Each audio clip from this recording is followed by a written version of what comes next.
అందరికీ నమస్కారం. ఆంధ్రప్రదేశ్లో ఎన్నికల వేడి తారాస్థాయిలో ఉంది.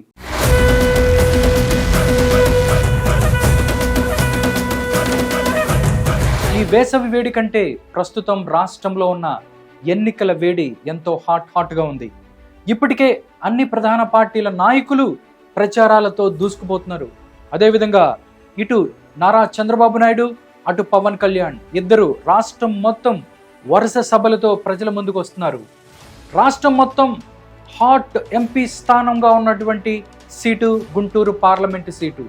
గుంటూరు పార్లమెంటు నుంచి ప్రజల్లో మంచితనం, గుండెల్లో నిబ్బరం, కష్టపడే తత్వం, సక్సెస్కు care of address doctor Pemmasani Chandrasekhar. ఎంతో కష్టపడి ఎన్నో సవాళ్లను ఎదుర్కొని జటిలమైన సమస్యలకు ఏమాత్రం అదరకుండా బెదరకుండా అనుకున్నది సాధించారు డాక్టర్ పెమ్మసాని చంద్రశేఖర్. వైద్య రంగంతో పాటు వ్యాపార రంగంలోనూ రాణిస్తూ విజయ తీరాలకు చేరారు డాక్టర్ పెమ్మసాని.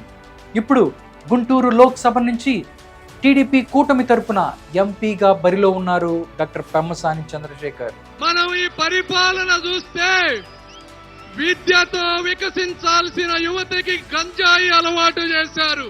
బిడ్డల భవిష్యత్తుని నాశనం చేసి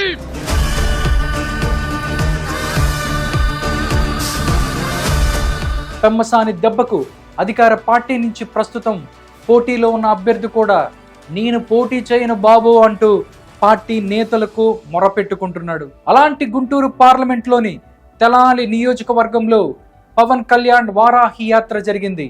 ఇక ఈ సభలో పవన్ కళ్యాణ్ ఎప్పటిలాగే తనదైన రీతిలో జగన్మోహన్ రెడ్డిని ఫుట్బాల్ ఆడుకున్నాడు.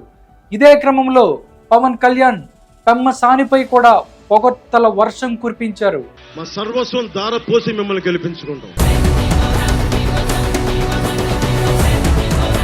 మనకి ఏమి కావాలన్నా కేంద్రపరమైన మనకి అవసరాలు ఏదున్నా సరే రేపు పొద్దున్న చదువుకున్నవాడు, జ్ఞానం ఉన్న వ్యక్తి, ఐశ్వర్యాన్ని హ్యాండిల్ చేయగలిగే వ్యక్తి, అడ్డగోలుగా దోచే వ్యక్తి కాదు, ఉన్న సంపాదనని పెట్టే వ్యక్తి. అలాంటి వాళ్ళు మనకి ఎంపీగా అయితే ఎంత అద్భుతంగా ఉంటుందో చూడండి. తాను కష్టపడి సంపాదించిన డబ్బుతో ప్రజలకు సేవ చేస్తున్న పవన్ కళ్యాణ్తో కలిసి నడటం తన అదృష్టంగా భావిస్తున్నాను అన్నారు డాక్టర్ పెమ్మసాని. ఇంకా పవన్ కళ్యాణ్ గురించి డాక్టర్ పెమ్మసాని ఏం మాట్లాడారో ఇప్పుడు చూద్దాం. ఇలాంటి పరిస్థితుల్లో ఈ మహోన్నతమైనటువంటి వ్యక్తి తాను తగ్గి ఎన్డీఏని స్థాపించారు. ఇలాంటి పవన్ కళ్యాణ్ గారికి వారికి ఉన్న ఆలోచనలు లాగానే నాకు ఆలోచనలు ఉన్నాయి.